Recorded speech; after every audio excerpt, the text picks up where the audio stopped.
The Lord be with you. And with your spirit. A reading from the Holy Gospel according to St. Luke, Glory to you, O God. chapter 5, verses 12 to 16. Jesus was in one of the towns when a man appeared covered with leprosy. Seeing Jesus, he fell on his face and implored him.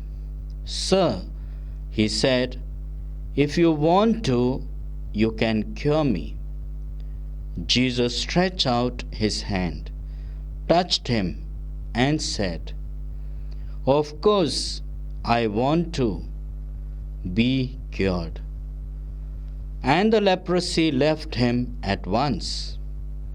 He ordered him to tell no one, but go and show yourself to the priest and make the offering for your healing as Moses prescribed it, as evidence for them. His reputation continued to grow, and large crowds would gather to hear him and to have their sickness cured. But he would always go off to some place where he could be alone and pray.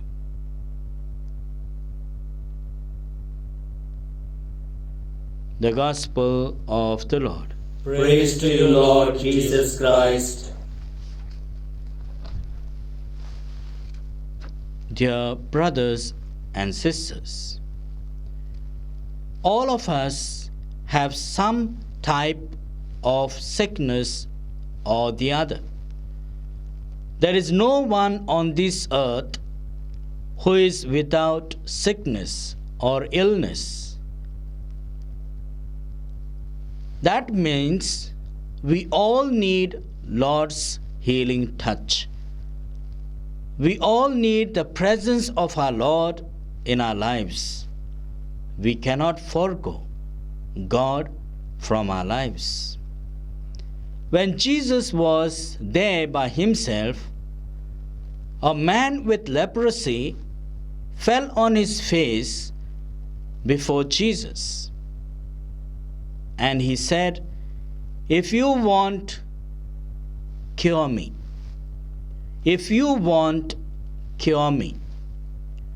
He is giving that whole authority which is on Jesus to bestow blessing upon him.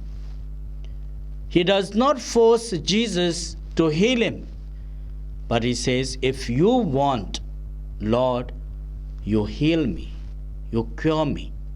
First of all, this man with leprosy has realized that he is with leprosy. Secondly, he has realized that only God can heal him. Thirdly, he has recognized God in Jesus. And fourthly, he allows God to intervene in his life. If you will, that is God's will in our lives. But Jesus does not question him anything. What does Jesus say to him? Nothing. First, he lays his hands, stretches his hands on this man. And then he says, "Of course, get cured." And at once this man gets healed. There is a reciprocality in God and person. When we approach God, God is already waiting for us to heal us. But we need to take this big one step towards God.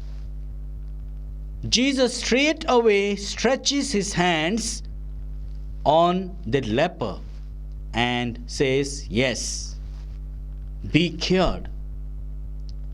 And then he wants him not to tell anyone because Jesus does not want the popularity of the world. Jesus does not want people to come to him because so and so is healed, but he wants people to realize by his deeds that he is the one who is sent by God.